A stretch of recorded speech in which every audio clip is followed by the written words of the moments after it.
Hello and welcome everyone in the audience. Thank you for being here at this presentation. I love getting opportunities to have conversations about very serious topics like this. So like Kelly mentioned, today we're going to be talking about all things related to loneliness. So exploring what it is, where it comes from, and what we do about it. So Kelly gave me an introduction already, but I just want to add a few things. So I'm a licensed clinical social worker who has his own private therapy practice. I do exclusively trauma-focused sex therapy, which means I talk about a lot of intense emotions a lot of the time. I'm also a certified sex therapist, so I love talking about all things related to human sexuality. For today, I have no financial disclosures to make. There's no organization that is, funding this presentation or its content. It is just my own perspective on this topic and the things that I've read and taught to other clients that I want to pass along for everyone else. Also, I claim no rights to any of the images on Google or anything. They are just usually the first things that came up in my Google search. And then probably the most important piece I want to emphasize is I lived alone during the pandemic. So this is a topic that I have firsthand experience with, as does probably everybody in attendance in some way, shape, or form. So in thinking about loneliness, we're going to be connecting it to a lot of events that have happened, situations in our lives, and really just connecting with one another about a shared human experience, ironically enough. So those of you in the audience, what you can expect from today, from this webinar in particular, is we're going to identify and define what loneliness is as a concept and compare it to other emotional experiences. So thinking through what is this thing that we all experience. Then we're going to talk a little bit about the impact of loneliness on the brain and body, so the negative consequences of experiencing this emotion. And then we're going to end with a better understanding of how to assess and respond to loneliness as opposed to the conscious decision to want to be alone. So comparing loneliness and solitude to one another. Wherever you are right now, whether you're at your desk or maybe you're, checking in from your phone, enjoying some activity that you are doing, I think it is just very helpful if you have a pen and paper ready to go because we are going to do a lot of activities to help reflect on some of these things. So it might be helpful to have that available throughout this presentation. And then also, I like interactive webinars. So if anyone in the audience has any questions, feel free to stop me anytime. I love answering questions. Or if any of our panelists or any of our hosts today want to, chime in with a comment or an observation about anything that I'm talking about, just makes it a little more interactive and, challenges some of that loneliness because I'm not the solo person who is doing this right now.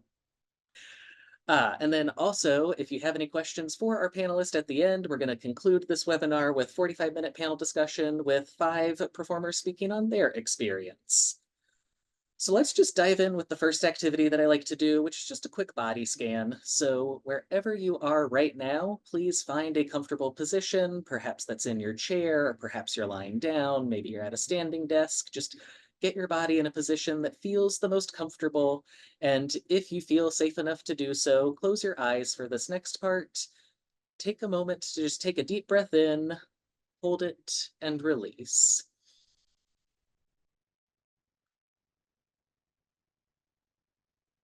As you're doing that, just imagine there is a scanner going over your body from the tip top of your head to the bottom of your feet, and just check in with how your body is feeling right now. Notice if there are any areas that feel any tension. Notice if there's any sensations that you're experiencing. Maybe it's around dinner or lunchtime where you are and you're feeling hungry. Maybe you're sleepy. Pay attention to any sensations that you hadn't been noticing, maybe how your clothes are resting on your body, or maybe how your glasses are feeling on your face.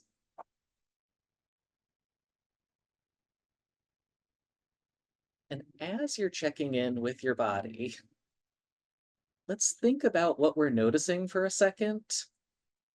So this is an activity that I like to do where people can just assess where they're at, the different sensations that they might be experiencing.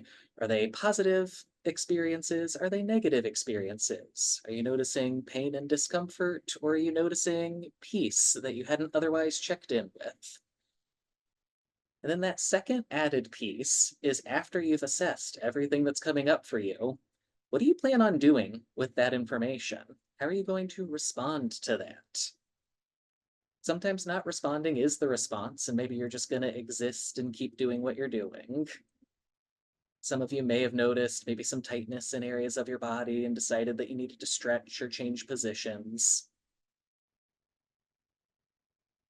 And then as we conclude, think about why I just had everyone practice this activity.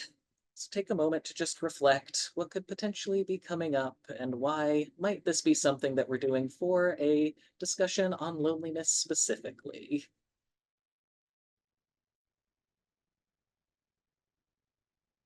One of the reasons that I really like this activity is that idea of listening to our body and knowing that it is speaking to us in some way, shape, or form. Our body is always trying to communicate so that it can help us navigate life as much as possible. And sometimes it is very challenging and difficult to listen to our bodies because of other things that are going on in our lives. Maybe we're super busy, maybe we're distracting ourselves with things, maybe just other sensations are impacting our body. And so I teach this activity to help people learn how to more effectively listen to their body, which will come up again moving forward. So if we're going to talk about loneliness, we have to first think about what is this phenomenon? There's tons of different definitions, but if anyone has any, observations or opinions, feel free to chime in either through the chat or raise your hand if you would like to say something. That's totally fine. But just think through, what is this thing? I've done my best to combine the definitions as much as possible, but really, loneliness at its core is this sense of sadness or other undesired emotional experience that is related to isolation from other people. So it's the idea of an emotion that is tied to an absence from social connection. Loneliness is often a subjective experience, meaning we don't all experience it the same way. It's a common emotional experience in that all humans experience it, but it might look different to you than it does to your best friend or your partner or whoever that might be. There's also this piece around it being unwelcome. So it's an emotion that we experience that typically isn't a comfortable emotion or one that we want to be experiencing, but we still have it nonetheless. There's also this important piece around loneliness where it is not only just physical distance from other people, but also it can be that emotional separation or that disconnect from other people on a more like abstract sense. When I was putting together this webinar and thinking about like loneliness as a concept, my mind immediately went to this idea of there's no one around. You're sitting at home alone and just not available. But the more I read some of the research and the more I dove into it, the more it transcends that. It really is this experience of feeling like you are not a part of a larger social connection. And we have so many different social connections in our lives. We're all born to families. Sometimes we have chosen families, sometimes it's our birth families. We form friendships and attachments to other people.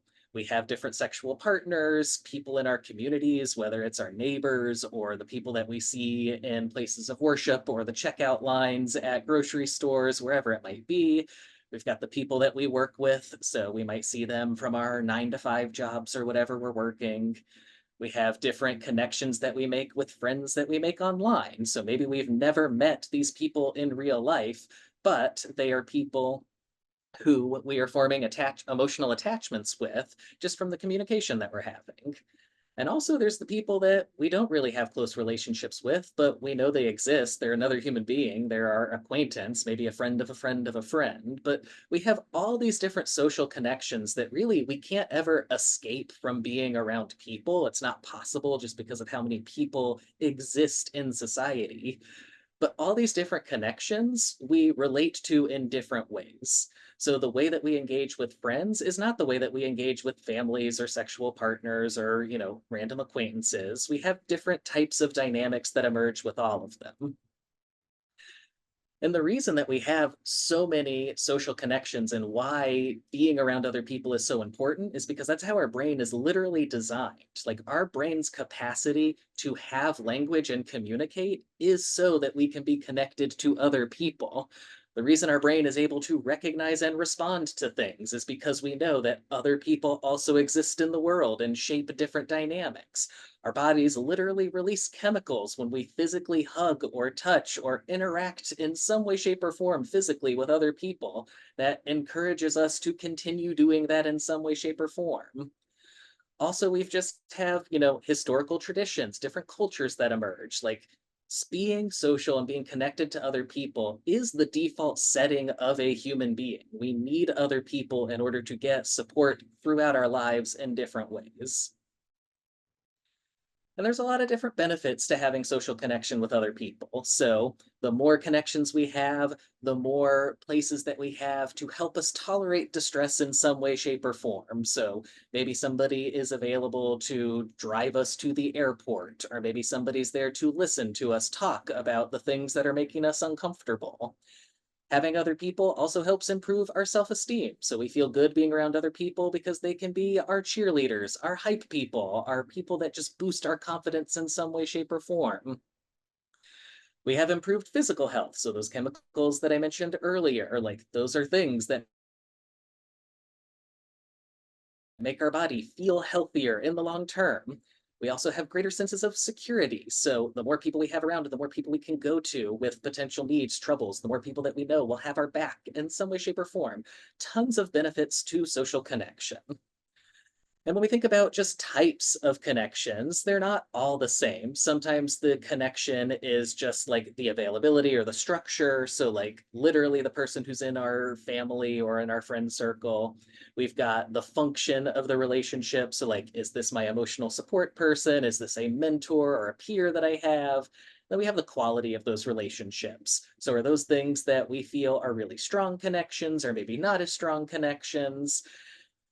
And when we move forward talking about loneliness, really what I want to emphasize more than anything is that loneliness can apply to any one of these three types of connections. So, loneliness can look like literally no one is around. Loneliness can look like no one is providing the types of support we need. Or loneliness can look like it is not the quality of support that we are looking for. It's not meeting that level of that thing that's going to fill our emotional cups.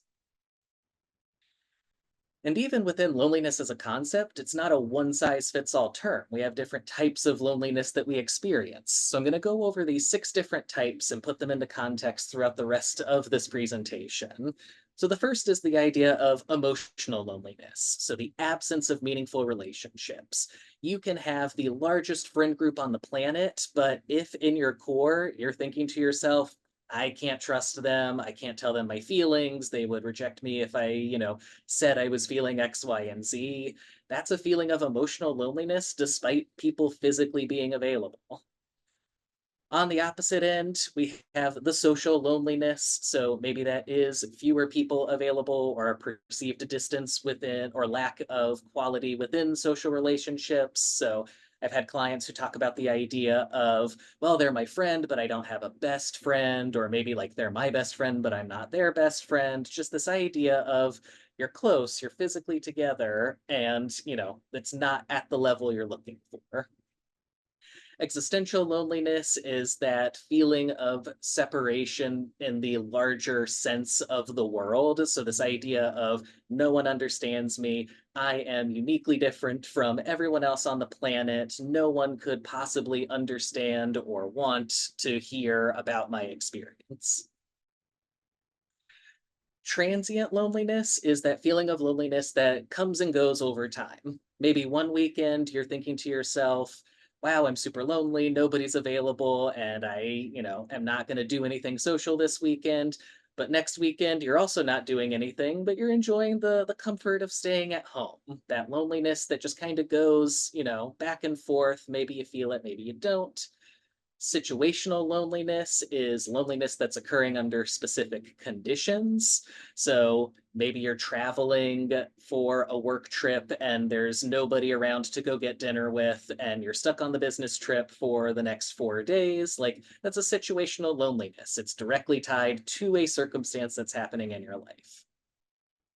And then chronic loneliness is that feeling of loneliness that occurs most of the time. So that profound feeling that just exists and stays physically within our body of just, being unable to shake it, like feeling lonely more times than not. And the effects of loneliness, pretty unsurprising. They're not great. So, in thinking about the impacts of our mental health, loneliness is tied to feelings of depression. So, depression as a mental health experience is sort of like a suppression of our body's ability to do things.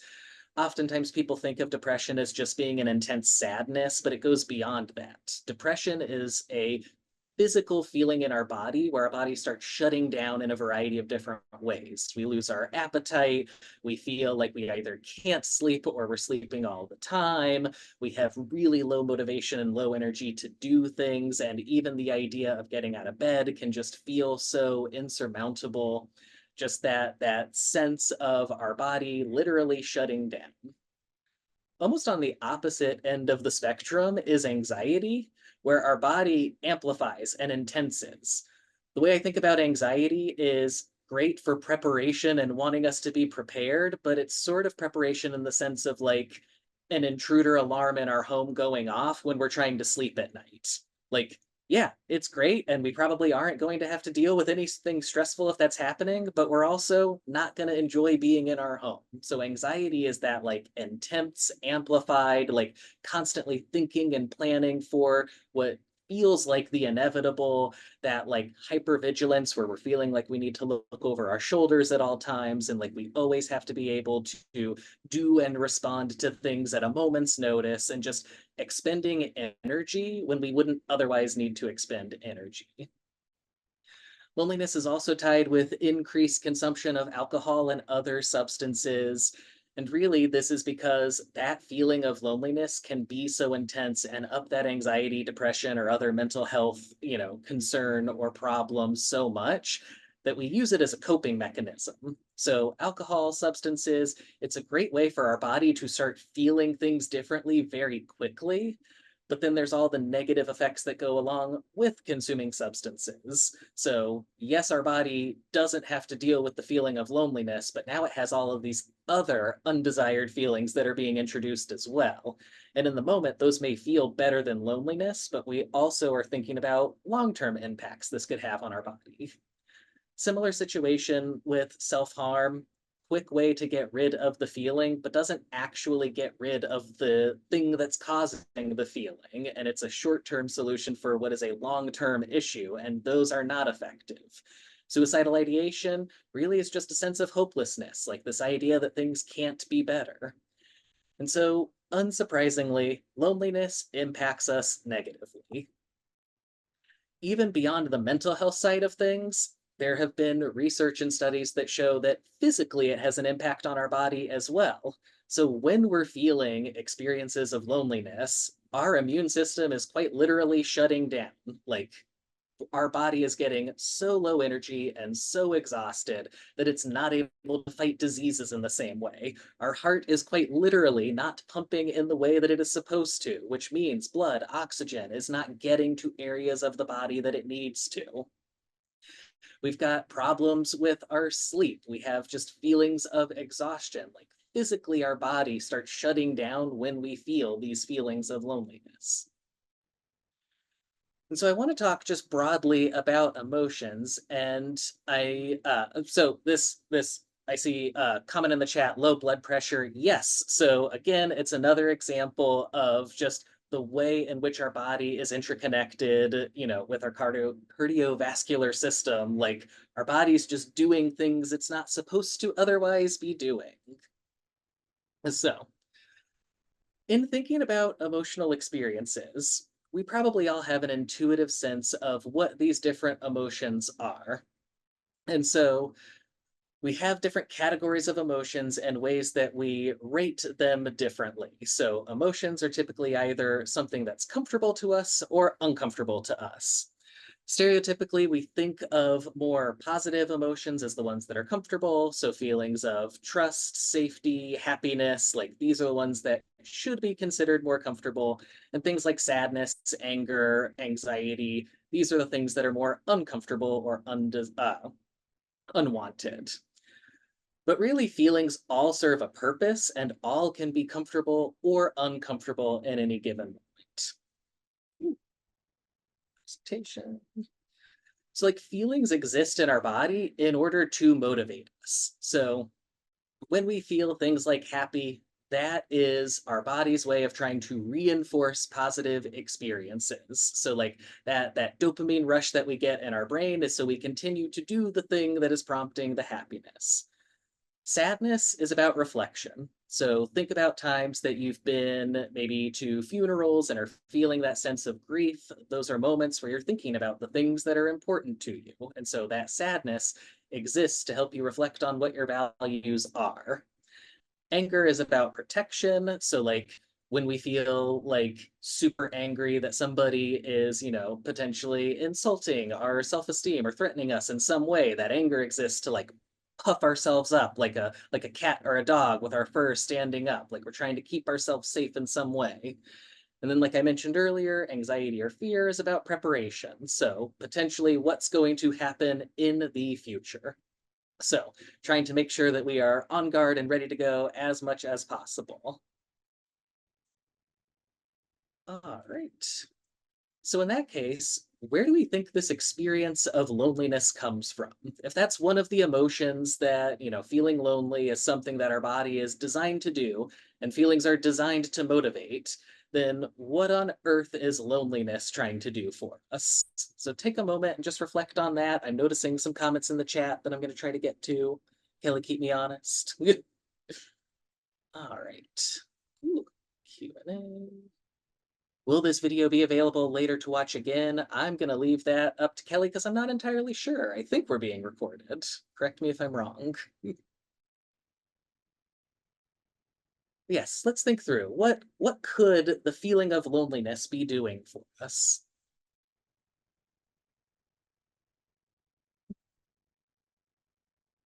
Failure to meet social expectations.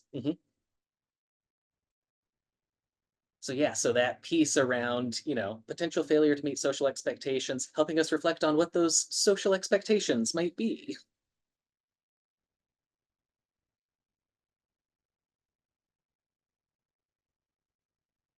Yep. So yeah, expectations about work, definitely. So, when I think about loneliness and why our bodies are primed to experience loneliness in some way, shape, or form, the thing that comes to my mind is just this idea of motivating behavioral change in some way. So, like, think of loneliness as you would like a, you know, pulling of your muscles when you're sitting at your desk. Like, when you're aware of discomfort, you respond differently and you do different things. So, there's this picture of this guy stretching right here. We can imagine that, maybe there's something going on in his back. Maybe he's tired. And so his body, almost without thinking about it, does something differently in order to address that feeling. And we do this all the time. Like, our bodies are designed to make life as easy and comfortable as possible. At any given moment, we are trying to reduce the amount of stress in our life just intuitively and naturally. But sometimes, again, our bodies get caught up on the short term rather than the long term. And so it becomes problematic because we're not thinking far enough ahead. So if loneliness is about helping us figure out, what are the expectations? What do I need to do differently? That uncomfortable feeling is sort of our body's way of communicating, please do something differently. And so I'm going to go very quickly through factors contributing to loneliness because I'm keeping an eye on time and I want to make sure we get to our activity.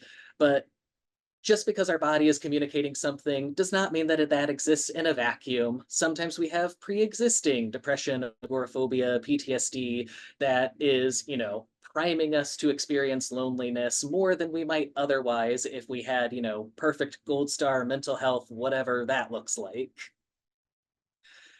Some people might also just have pre-existing social anxiety. So this unassuredness about how other people might respond, or this hesitancy or fear of approaching new people. People who have neurodiversity, sometimes there's difficulty with social cues, and that can make relating to others more challenging and difficulty communicating. But more on that in a future webinar. We've talked a lot about circumstances such as time and place. So back in 2020, we probably all had a feeling of loneliness in some way, shape, or form when we were told we can't go anywhere or do anything and have to be by ourselves or just in our immediate bubble. And then also there's social stigmas that contribute to loneliness. So people who engage in sex work practices sometimes are discriminated against from other people who have, value systems that do not allow for that behavior. Similarly, there's discrimination based on what I like to call non-conforming identities. So, this idea that there is an otheredness that is priming people to experience loneliness. And then when loneliness becomes problematic is when it's exceeding our capacity to cope. So it's great that our body has a way of signaling and telling us that we need to do something differently and we need to respond in some way. But it's not just telling us that, it's telling us that in the context of all these other sensations and things that are going on in our life. Similarly, sometimes being alone and separate from other people is a good thing. We do need alone time. We do need to recharge at some points. And so the solution to feelings of loneliness, it's not just go find somebody to hang out with and suddenly everything will be okay. Because like we mentioned earlier, loneliness is not just this thing that is a physical separation. Sometimes it's that emotional piece as well. And so it's not just doing the thing to be different. We have to be very intentional about the thing that we're trying to respond to. And so loneliness versus solitude, it's just this idea of intentionality. So loneliness is that desire for social connectedness not being met. Solitude is this intentional choice of wanting to be alone. And there's plenty of reasons why we would want to be alone. So we might be an introverted person, so we get comfort and satisfaction from staying at home and reading a book on weekends. Sometimes we might be exhausted from all the social activities we've done and our battery is drained. Also, being kind and nurturing to other people gets exhausting. So sometimes when, we're being paid to be nice to clients, we don't always want to be around other people because I'm tired of giving all that emotional energy. Same with friends. If, everyone has that high crisis friend that sometimes is just exhausting to talk to, or that chaotic family member. And so benefits of solitude, we can mentally recharge, unwind, and disconnect from responsibilities, but we've got to be intentional about it. Which leads me to my next reflection activity, and I'm noticing the chat and I want to get back to it real quick, but as I'm reading the chat, take a moment to reflect. How often do you intentionally want to be alone versus experiencing feelings of loneliness? And what do you think is your body's way of signaling that difference between that loneliness feeling or that feeling of wanting to be alone? Hmm.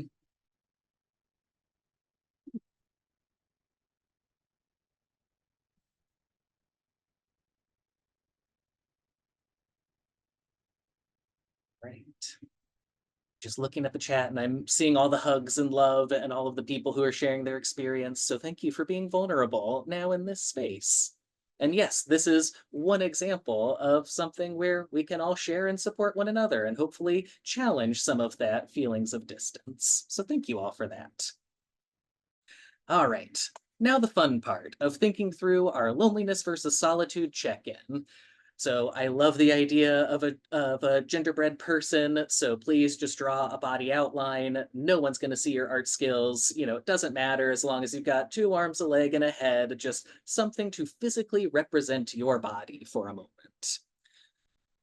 And once you have that drawn, take a moment to think of that most recent time you've experienced loneliness. And where was that feeling located in your body? And do your best to draw whatever representation that has in your body. oftentimes we get caught up in the cognitive, people will say things like, well, I just know it, or they'll try to like think through or put into words their experience. And I'm really going to encourage everyone to practice listening to their body, similar to that body scan we did earlier, and depict what loneliness exists like. So, like, I took a moment just to think about it when I was putting together this presentation, and I'll speak from my own personal experiences. Yours might be completely different, and that's okay. But I notice when I'm feeling lonely, it's like my brain is going back and forth. Like, should I text them? Should I not text them? And it's like my brain is literally going between two different options. The frown is just because I know there's a sadness that needs to be depicted somehow. And usually I'm not smiling when I'm lonely. There's like this absence in my chest, and my stomach feels all kind of weird. And I feel my arms kind of feeling numb and my body just weighted down. And this is what my experience of loneliness is like from physical perspective, what my body is signaling to me. And then similarly, after you've done that, take a moment to think through, how does your body tell you it's satisfied with the desire to be alone? So drawing a second body, or you can use the first one if you would like, and maybe use different colors or something. But what do you notice is different between those two experiences?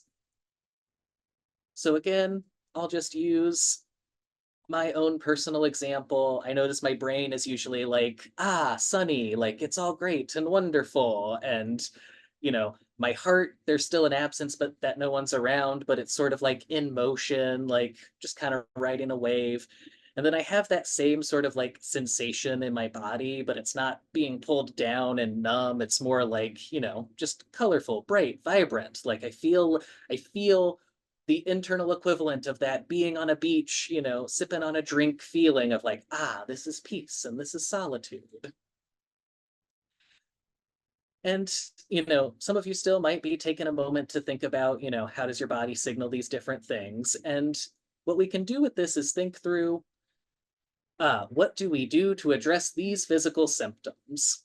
So I often have clients do an activity like this because we get caught up on thinking there's a one size fits all solution to undesirable feelings. And sometimes we physically need to tend to our body first so that we're capable of doing those more behavioral things. So, like, if your stomach's hurting, sometimes we have to address the pain in the stomach. Or if our body is feeling like really tight, we need to feel how to make, or we need to do something to make it lighter before we can do anything to address the loneliness specifically. And so, in these last few minutes, I'm just going to go through some examples of what that could potentially look like. So, maybe you've checked in with your body, you're understanding it's a feeling of loneliness, and your gut instinct or impulse is to do something that doesn't address those sensations, something that's not biologically in your best interest. Opposite action is just a skill where you do the opposite. So, that impulse of like don't want to get out of bed, it's the intentionally practicing getting out of bed and just existing in that discomfort as you are building the momentum to continue doing things outside of the bed. Can also look like practical examples of like, ooh, I'm hesitant to text this person because what if they say no? Texting them anyway. We can also do things proactively to tend to these feelings. And so thinking through, how can you build into your routine this intentional connection of emotions? And so building into your routine, figuring out when you might want to hang out with people and being honest, like, hey, I'm feeling lonely and would love some company. Can we find a time to hang out? Some people use different online forums or meetup groups, and so I love a good video game gathering. Like you can find groups of friends, or there's different events in the area that sometimes you just put yourself out there and you start going to these things. There's also what I like to call the art of masturbation. So, yes, you're feeling lonely, and yes, people might not be available, but practice doing things out on your own and learning how to be comfortable with yourself. And in doing so, inviting the opportunity to potentially interact with other people. Maybe you go to a restaurant by yourself and you're just reading a book while enjoying a good meal, and somebody comes up and says hi, or you see somebody that you potentially want to approach. But just this intentional doing something on your own and trying new things that maybe you wouldn't otherwise do, that just challenges that depression or that anxiety feeling that your body might be feeling with loneliness. So, in these last few minutes, I just want to talk through the key takeaways. Loneliness as a feeling is a good internal signal that things potentially need to change, but it's not good long term. At the end of the day, the solution to loneliness is intentionality and doing steps to build connection.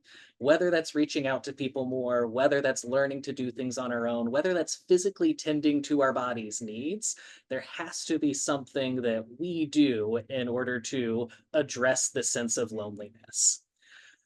I give another webinar where I talk about this idea of self care. And I love self care as a concept because we do all have an accountability to ourselves in order to make sure that we are okay.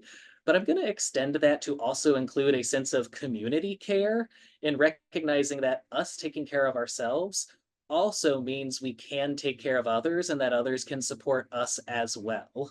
Like community is one of the challenges to loneliness that you'll talk a little bit more about at tomorrow's webinar. But just this idea of, yes, we can take care of ourselves and we can support other people and we can rely on people to take care of us. Because as we're noticing in the chat, there's a lot of similar experiences.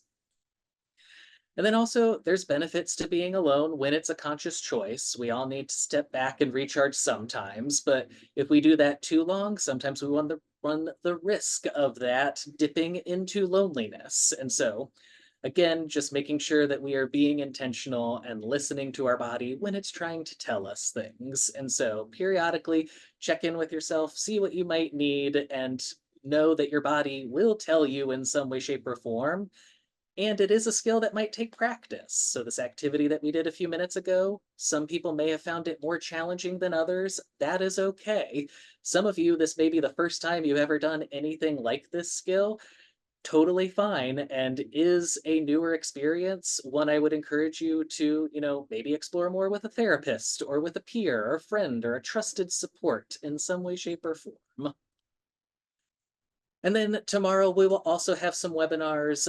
So tomorrow, specifically, they're going to talk about building these connections. So I've, laid the foundation for why we need to build connections, and there will be more practical steps in how to do it tomorrow. And then the day after that, talking through navigating neurodivergency and connection, how to build a path forward. So I know I approach this from a very neurotypical sort of like, average across the board perspective, but there's a lot of different things that people have that contribute to feelings of loneliness. So that is all I had, and we can jump to our panel here in just a moment. I want to check the chat and just check through, see if I'm missing anything. Some talk of masturbation. Right on. Very cool. It seems like people are applying everything that we have been talking about. I love the community that is being formed in the chat. Thank you all. All right. So I'm going to stop sharing my screen here for a second. And then I'll ask if there are any other questions before we jump into our panel discussion. I also want to make sure that our panelists are here and available, so I'm just checking. And I was more close on time than I expected. I was worried I was going to be like 30 minutes. So any thoughts, reactions?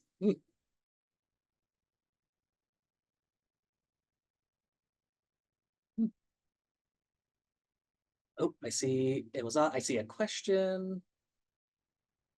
One thing, thank you for the comments. And then most important step to take to decrease feelings of isolation. I'll speak from my own perspective for a moment, and then I'll pose that question to the panelists as well, because I'm curious what they all have to say.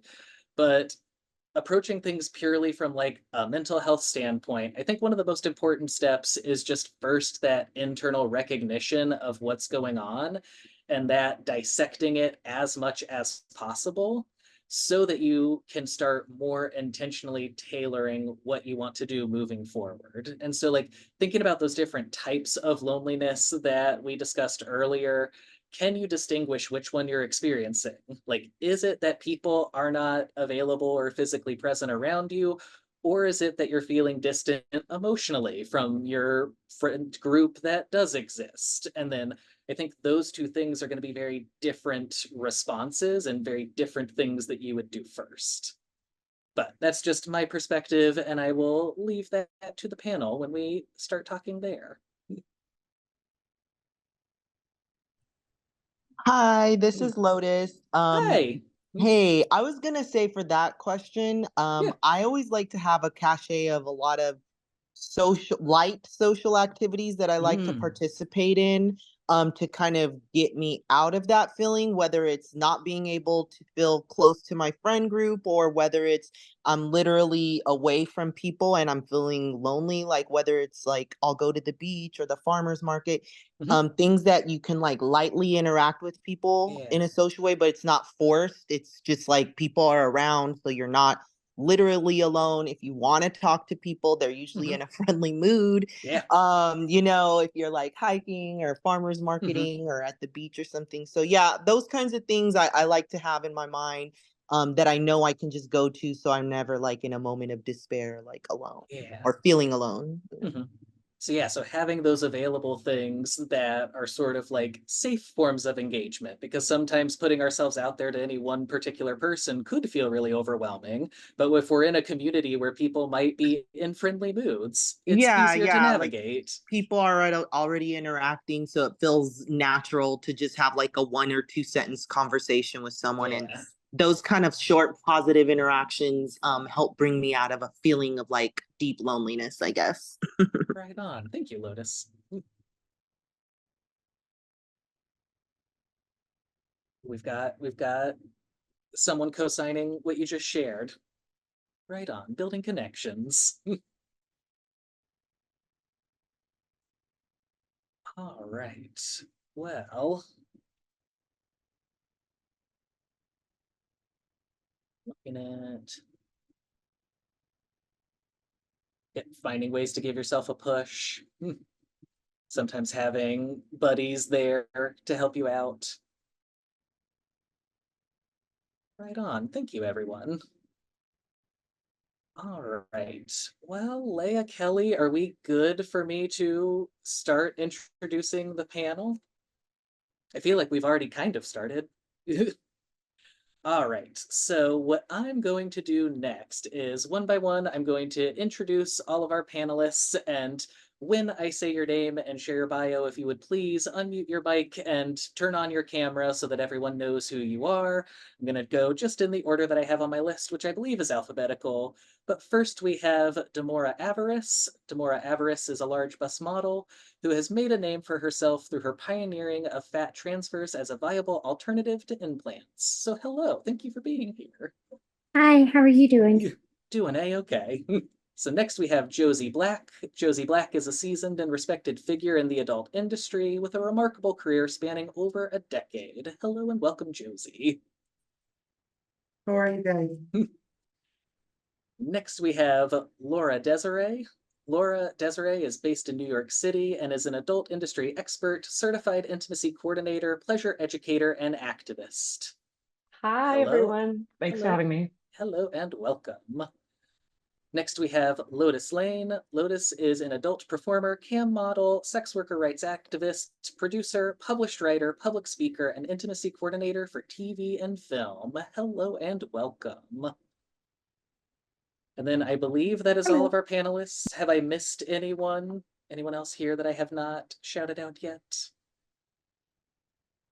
All right, so we're going to keep moving for now. So first things first, whenever I do a panel activity, I like to lighten the mood with just a general check-in question of how people are feeling. So I'm just going to ask real quick, how is everyone emotionally right now?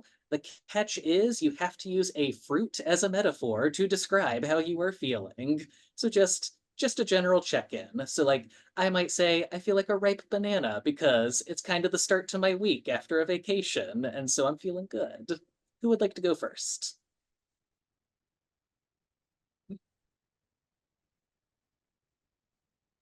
I'll go. Thank I you. feel like a mango because I just had a very big juicy mango last night, so it's probably still in my system. Right on, right on. Your brain's just primed for it. Very Yes. cool. Thank you, thank you. Who would like to go next? I'm happy to jump in. The only thing resonating with me today in this moment would be when a blueberry gets a little bit soft, like it's been Mhm. sitting in the bowl for a while. Like there's still potency in it, but it's a little Yeah, bit more mild. I'm a little lower energy yeah. today. Right on. Thank you for sharing. I'll go. Go for it. Thank you.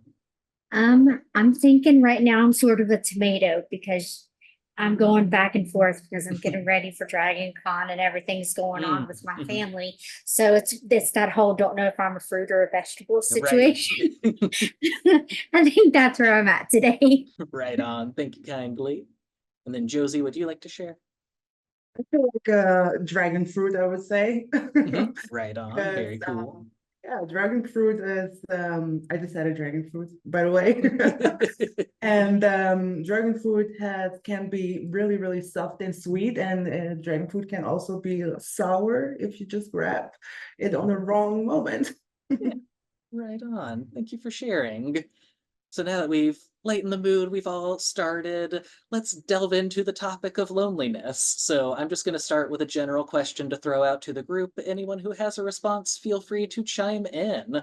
But just what's your initial reaction to everything that I just talked about and just your perspective on loneliness, your thoughts around loneliness as a topic?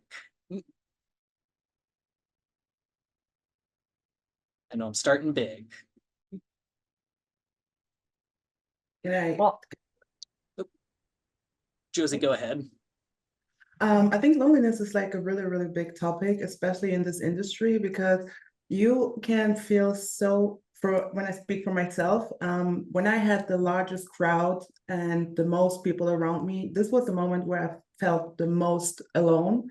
And finding the way to myself, finding myself to spirituality, just gave me a sense to just go inward and find a way to accept this kind of loneliness sometimes. I mean, it's the loneliness by my choice that yeah, that helps me understand loneliness, because I felt so lonely and so many times and I didn't understood why. So just thinking about this and talking about this topic and having a group where you can talk about this topic is like crucial. So yeah, this is my opinion about loneliness. Yeah, having to name it and claim it. Laura, I think you were going to add something.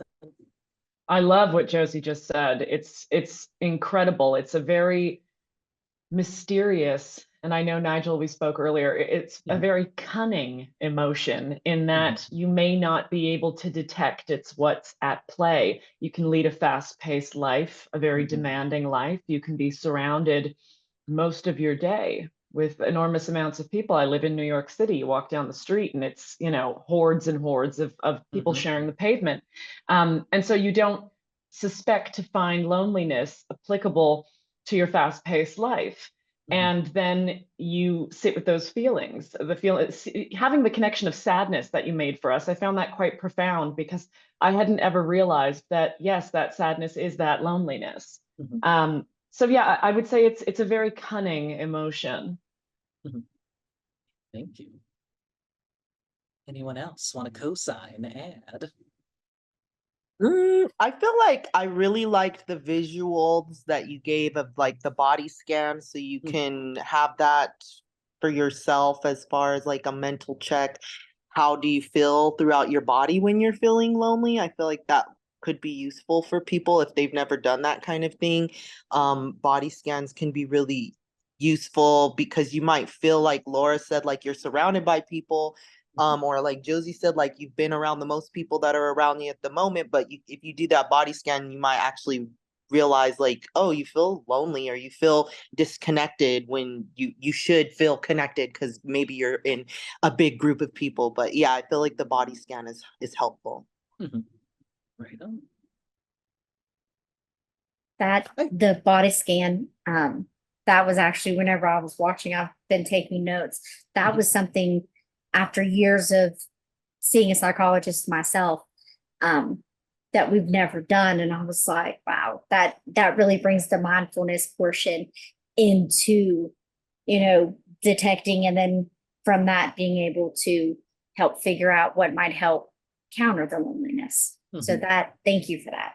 Yeah, happy to contribute.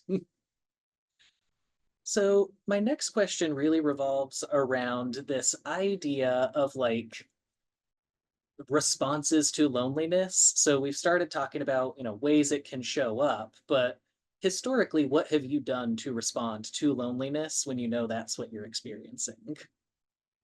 This is loud and clear in my experience. It's always been overwork myself. It's always been try and fill the schedule with as many appointments, as many meetings, as many work-oriented interactions as possible. And none of these are feeding my soul. None of these are vulnerable.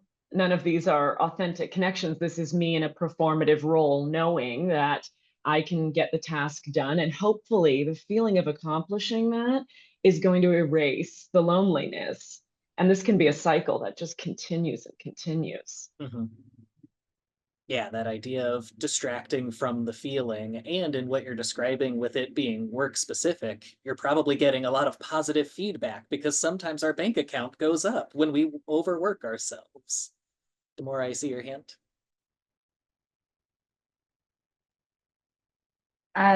One of the things that I've done, my loneliness, so I've got bipolar, PTSD, and depression, and my loneliness comes a lot with all of that, plus having a large family. So work and everything is just a lot.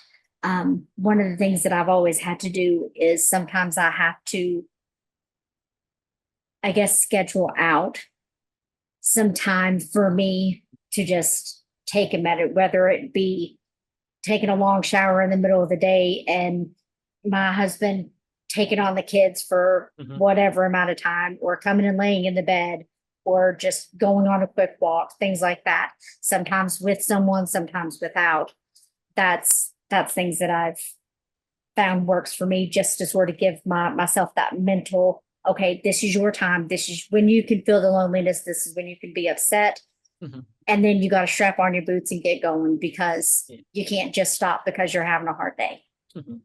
So yeah, so trying to be as proactive rather than reactive as possible. Right on, thank you. All right, I see that we have a new panelist that I'm going to introduce here real quick. So we have Natasha Dreams, Pineapple Support and Pornhub brand ambassador. Natasha Dreams has worked with some of the industry's leading studios and websites and shot award-winning scenes herself. So hello and welcome. Glad to have you here. Hi, everybody. I'm so sorry. It's like good. Fashion Week and, castings and stuff. So I'm outside, but I'm here. A lot So going yes, on. thank you so much for having me. Yeah, thanks for being here. We are just talking about all things loneliness related. Josie, I think I saw your hand. Am I correct in that? Yes.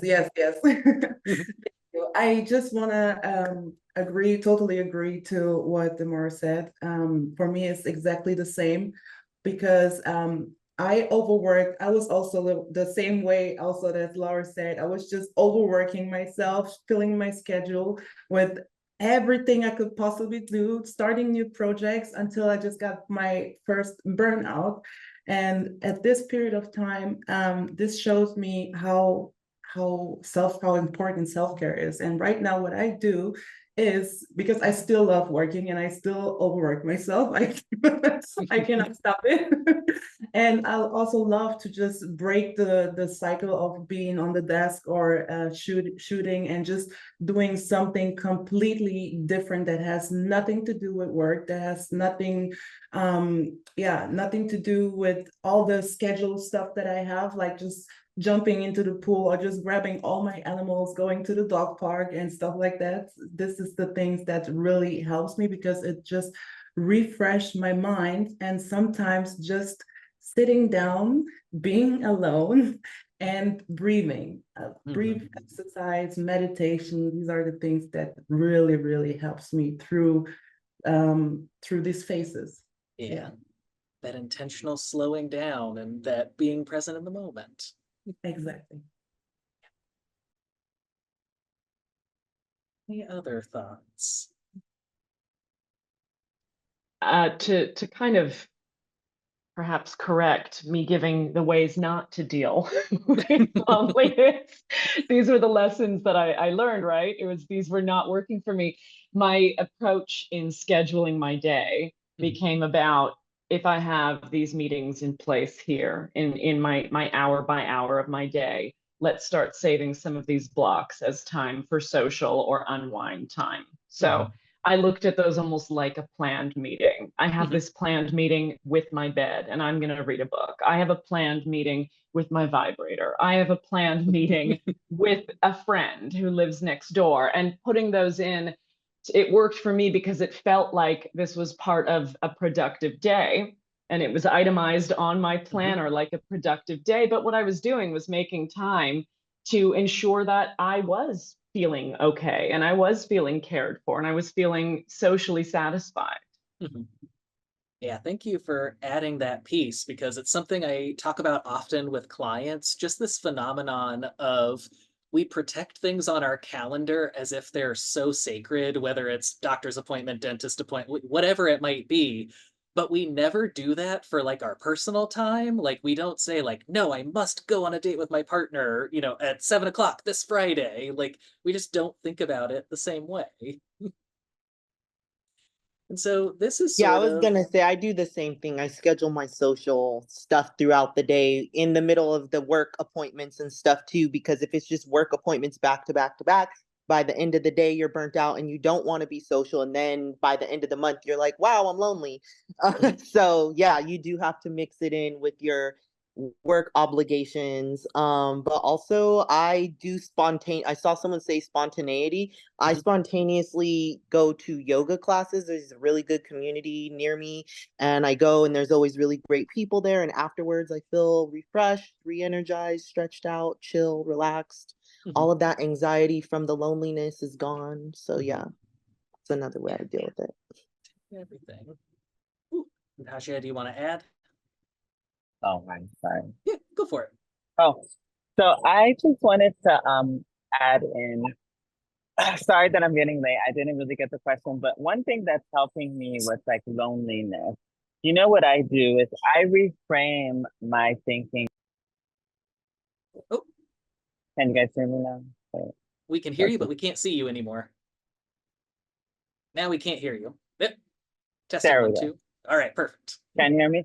No, so Yes. I just like to reframe that word loneliness. And I think that time for me is like what I give back to myself, because as like providers and we're dealing with a lot of people and we have a lot of stimuli. I feel like we need some time to ourselves. And instead of saying that like I'm lonely or I'm alone, I'm with myself and I'm like taking care of myself and I'm pouring back into myself. And it helps me to like not associate that word with like a sad feeling. You know what I mean? Like now I love my time by myself because, I'm doing my work that I need to do so I can sit with myself. And so I feel like, loneliness is a bad thing, but I feel like also it's also self-inflicted, in my opinion, because a lot of us like to have time alone, and like I'm one person, like I'm very social, but I also like to have my time alone and I like to separate it. But what I call my time alone is my recharge time. I don't call it like loneliness. I don't call it like, I need to be around someone. Sometimes I just need my time to be with my space, reflect on everything that's going on, prepare myself for whatever I have coming up. And I can't really do that with a lot of stimuli around me personally. Yeah. So yeah, that intentionality piece around making sure you're as set up for success as possible. And I appreciate the reframe, because sometimes we do have to look at these things differently, and it helps us approach things in ways that we wouldn't have otherwise done. So we've talked a lot about like the proactive, the things to do. I know there has been, mentions of yoga class, spirituality, things like that. I'm curious around how how has involvement in the industry in particular affected your experience of loneliness or, thinking of the opposite, or of connection and community?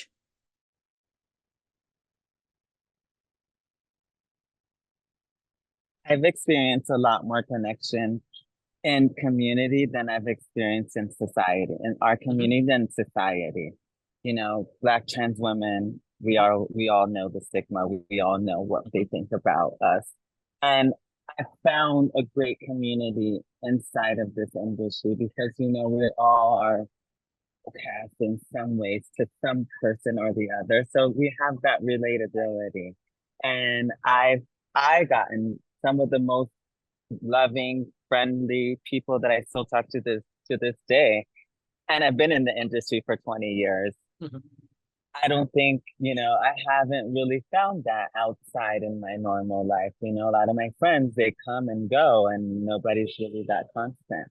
So I think for me, the industry has bought me also friends, but it also taught me to, like, sometimes there's spaces that I do need to take time by myself and refocus and recenter the energy and my thoughts, etc. Mhm. Right on. Thank you. Anyone else? Also, Lotus, I just noticed that we can no longer see you. It seems your camera's off. I don't know if that was intentional or not. Yeah, my internet Ah, keeps popping up here and there. gotcha. Yeah, I'm also on the other line dealing with Spectrum right now. Ah, never a dull moment. Because of that, yes, it keeps timing out. All right. Well, I see your hand, Demora. Go for it. I have experienced both. Mhm. Um, excuse me. So, as far as with the loneliness, because in this industry, especially where I'm honest with my family about what I do, like my family knows, our children know to an age appropriate extent, um, that some people choose to pull away. But then in my mind, I have to go, okay, but this is something that my husband and I enjoy doing together. It is provided for our family. To be like, you know what, it sucks to lose friends and to have that. It's not even in loneliness. It's almost just like an emptiness. But then in the same way, meeting other people that have been through the same experiences and things of that sort. And to be able to have options like this to where we can, you know, talk to other people and relate and things of that sort. It helps me a lot with the not loneliness portion. Sorry, my brain isn't working for words, but um it's a double-edged sword on my part Mhm. because I've had, like I said, both sides of it. Yeah. Josie, go for it. I totally agree to Demora because for me, the industry has like a dual effect on loneliness.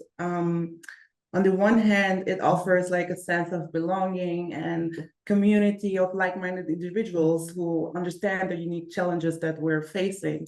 But on the other hand, I have made some connections that were like really superficial and not really deep. And for me, me personally, I'm not really interested in like superficial connection. I love to have like really deep connections with other people to just feel their feelings and have this feeling of understanding that I understand them and they understand me and we're like vibing.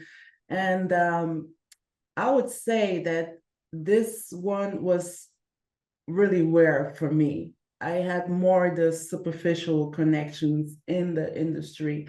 I have a few people where it's like really deep and we're still in contact and this is really nice and I really love to just found these people through this industry because outside of the industry, oh hell no, it's like really difficult. It's like super difficult because of all the stigma and everything that's going on, the way people talk to you, the way they approach you. And yeah, it's really like a double sword. It's really, I totally agree with Demora with that. Yeah. Anyone else have anything they want to add on this topic of deep connection?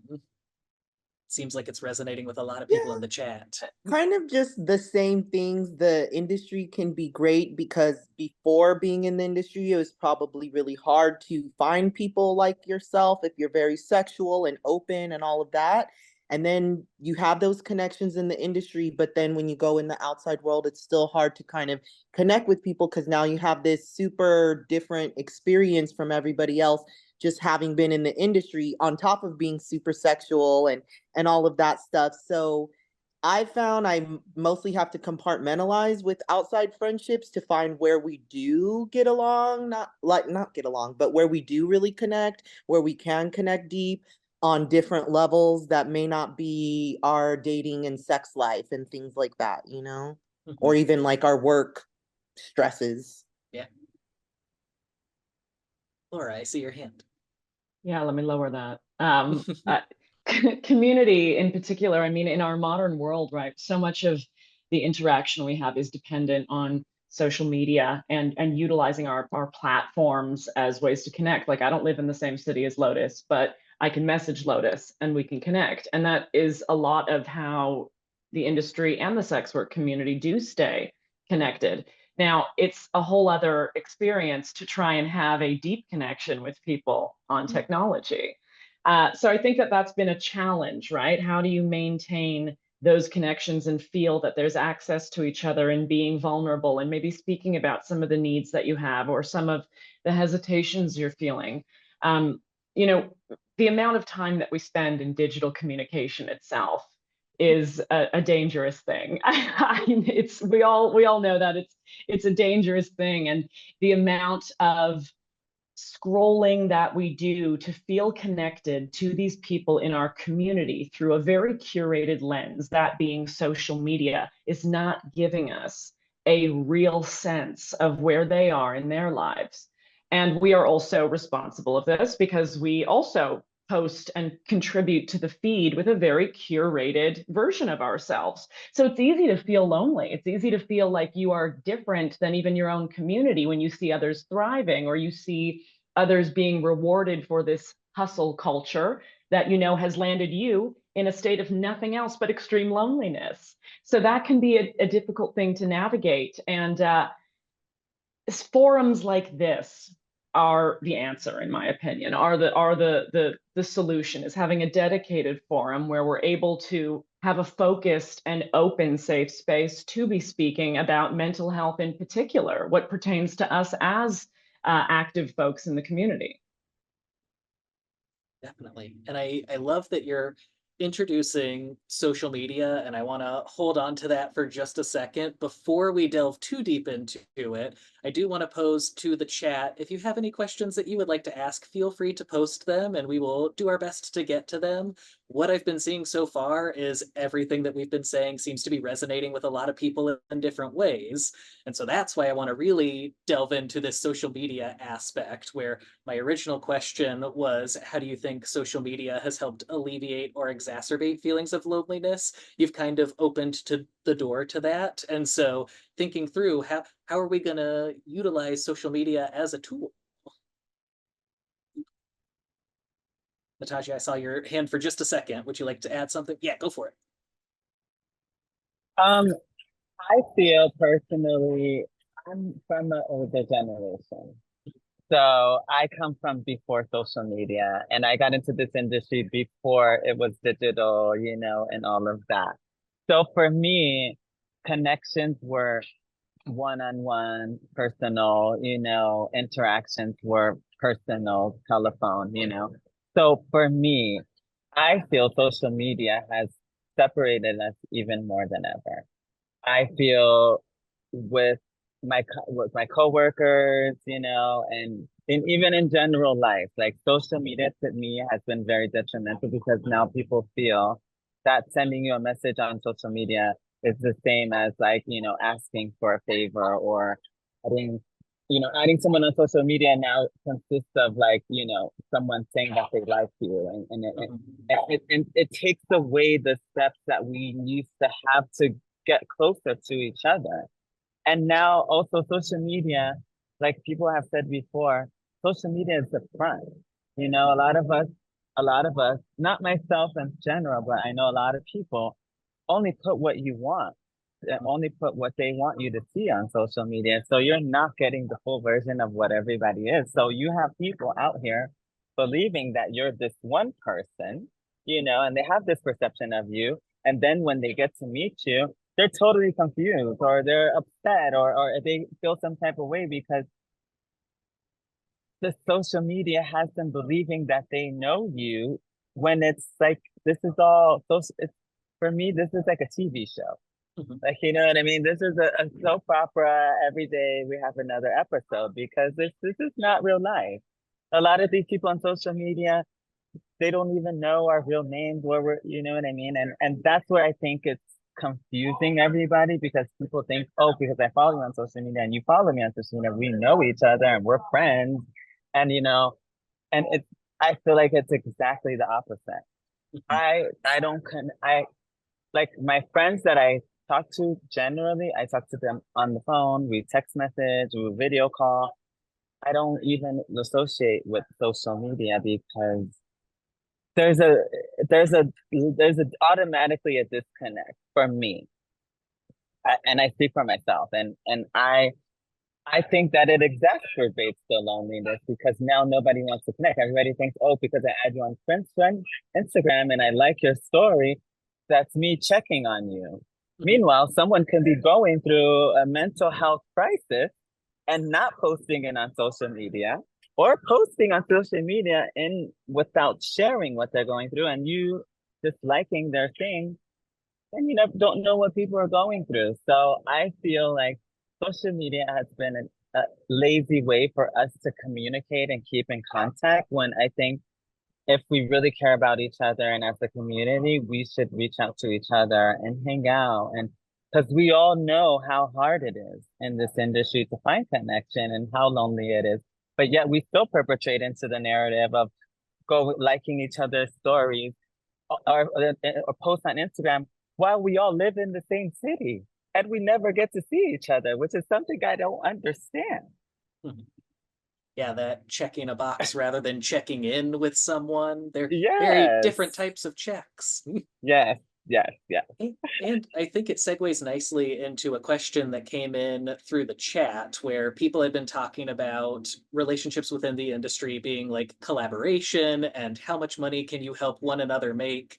And one of the questions is, how do you navigate picking and choosing where to spend your time and attention on building or maintaining relationships, specifically within the industry?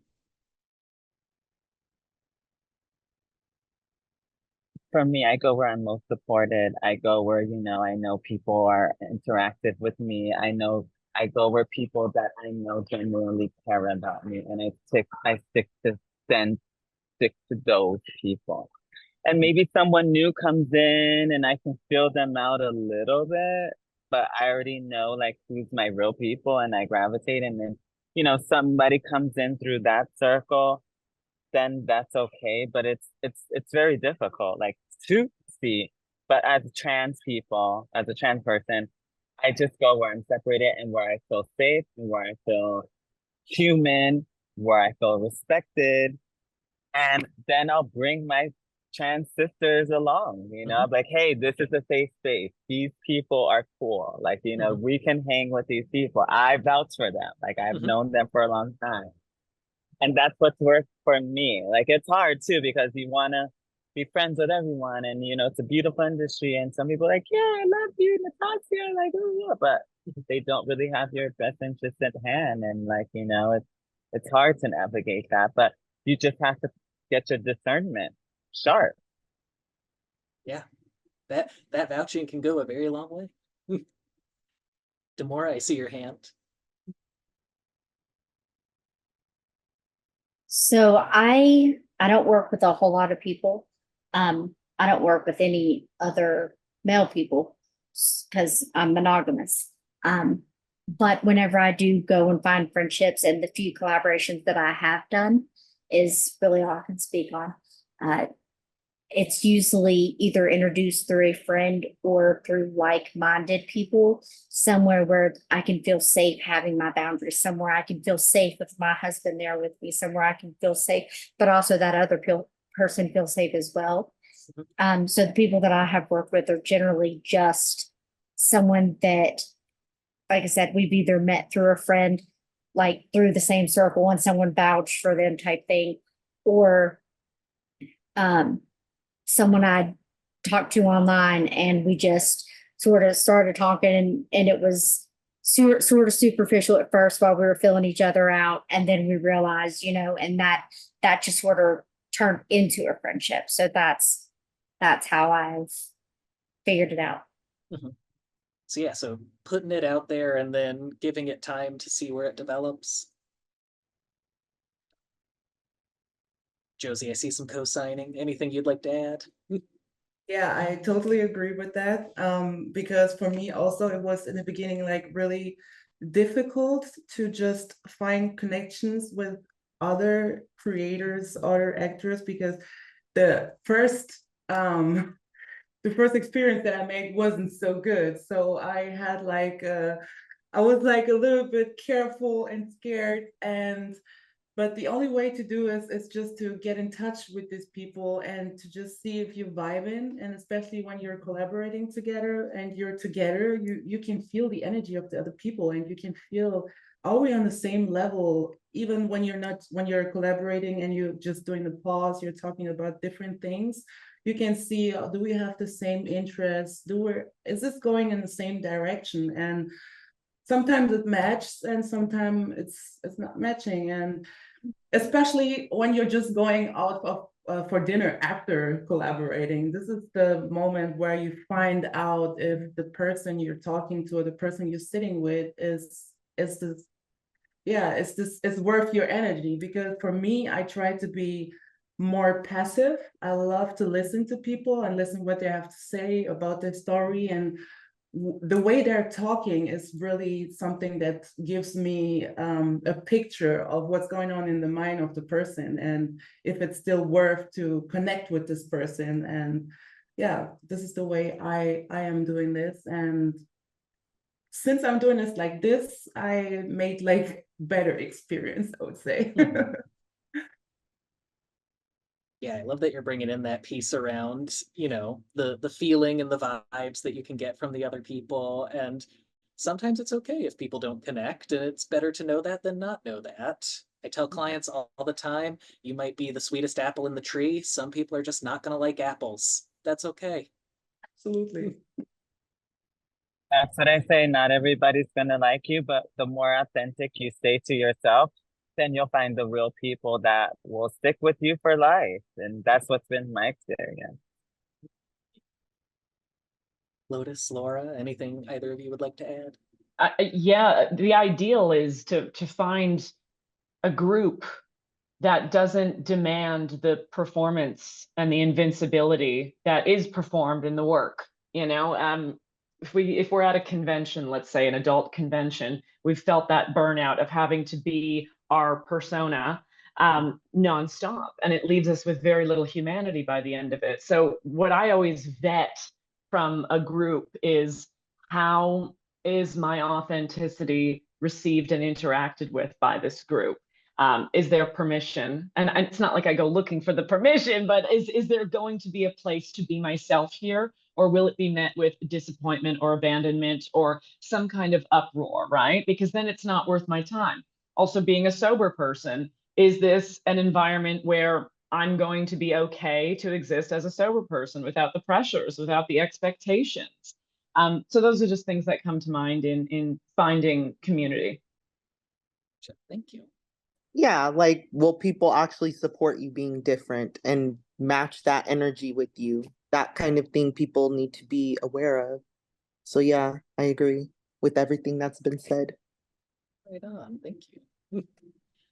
All right, so I'm being mindful of the time, and we probably have time for one more question. So I'm going to intentionally make it a broad one to give everyone an opportunity to get their final thoughts in.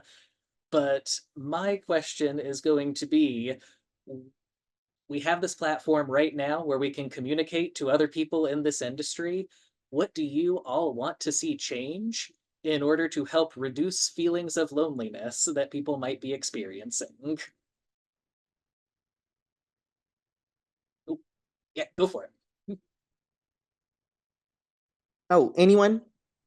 I saw Natasia's hand. Oh, Yeah, okay, go ahead. Okay. I yeah, didn't know who Yeah. you were calling. yeah. I will just say this. I will call for inclusivity. I need people to get rid of their biases. I need to get people to unpack these false beliefs and traumas and false ideas of what, gay people are, trans people are, you positive people are. I need people to educate themselves and practice a little more morality. And at the end of the day, we are all humans. And Mhm. and just think about that when we're interacting with other people in the industry. Just if they're a big name, small name, trans, cis, whatever, they're a human being and they have a story and they have a past and they have things that they're dealing with that they're bringing Mhm. and they have to manage to be even here in these spaces. So we have to think lightly of that when we're dealing with each other and have a little bit more compassion for each other, have a little bit more understanding for each other, and educate ourselves about each other. If you don't know about somebody before you ask stupid questions, educate yourself. The same way we're on our phones and taking pictures of our assholes and sticking things inside of our vaginas, we can Google some Yeah. shit, okay? And that's what I had to say about that. Thank you. Right on. Thank you. Thank you. Demora, go for it. To go along with that, something whenever I drop my kids off to school, something that I tell them every day, to the point that they're so sick of it, they're like, okay, okay, okay, okay, bye. I always say, be kind to yourself, be kind to others. You don't know what someone else is going with outside of school or what someone else is going on has going on outside of school. And if you can't say anything nice, don't say anything at all.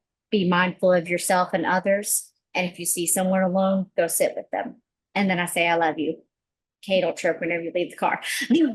But I feel like that whole respect, mindfulness, and everything like that definitely goes along with what I cannot. Natasha, is that how I've been trying not to say it because I didn't want to say it wrong and be rude, but with what you had said, because that is absolutely like that's something that I've been always trying to teach my kids and teach other people. And I try to do it myself because like I don't always agree with what's going on online, but I don't always say anything about it either because if I don't have a dog in the fight, why do I need to put my 2 cents into it? Thank you. Lotus, I see your hand. Hey, yeah, I think one of the things I think we need in the industry is just understanding, yes, like Natasha said, we're all human, having that empathy for each other and understanding that the star persona should just be projected outward towards fans and the viewers, not so much inwards towards the industry, and just keep the egos in check because we are all here doing the same things. Whatever level of performance we're at. So yeah, that would be my thing that I hope for the industry. Thank you. Yeah, I'm so full of that warm feeling and the idea of like a gentleness with each other. It just doesn't serve us to be at war with ourselves. It just doesn't serve anyone on this side of the fight because there's a whole other fight out there, right? And we could go down the stigma tunnel and spend another 3 days talking about that, but we're all in this together. And so having that gentleness with each other that does fill with love and compassion completely. And also, instead of holding resentment for not being as thoroughly known and explored by the people in your life, maybe have that sense about they might not be the person that's going to do it, So instead of having an expectation about a relationship with someone, hoping that they're going to meet your needs, don't set them up in your minds and hearts that way, right? Explore people with the same level of curiosity that you wish for them to explore within you as well. And bring your authentic self to the table. That's really, you'll never regret it. You will never regret being your authentic self. I totally agree with all that has been said. It's I can sign all of that 100%, and being authentic and just treating your the person against you like you wanted to be treated, and just sometimes it's just you just when you're kind, sometimes just a little sentence, sometimes just a little small thing can make somebody's day and change somebody's life, even just because you were a nice person and just because you acted like you want somebody to treat you. And so I totally agree with that. And I love that. Sometimes we don't notice the impact we have on other people, despite it being a huge impact. All right. Well, I want to take a moment to thank the five of you for imparting all of your knowledge and wisdom and time with us today. You have been getting love in the chat basically the entire time, so I'm sure they are all co-signing and echoing things, and you've helped normalize talking about this experience. So hopefully we can continue to talk about it and continue addressing it moving forward. I do want to check, Kelly, Leia, is there anything that you want to do to wrap up everything? I want to thank you all so much for being involved. Obviously, it is quite a sensitive topic, and we thank you dearly for being so open and honest about everything. And we also obviously want to thank our sponsors once again: Brazzers, Clips to Sale, Chatterbait, Jute Dollars, ePlay, Friends to Follow, Off the Record Models, Pornhub, Sex Panther, and Swaps for supporting this great event. To the viewers, don't forget we should be online again tomorrow, same time, same place, with the webinar Yes, New Friends with Devon Deshay, and panelists Ashley Ace, Emma Martin, Erica Love, Darlene Grievous, and Mark Cassell. For those who'd be interested in learning more about the resources that Pineapple Support has to offer, including weekly drop-in groups, webinars, support groups, and sponsorship opportunities, just get in touch via our website, pineapplesupport.org. And obviously, we'll just end on the fact that I want everyone to have a wonderful day. And from everyone at Pineapple Support, you are loved, and you can contact us anytime you want. Thank you once again, you beautiful humans. Have a great evening. Bye. Bye. Thank you. Thank you.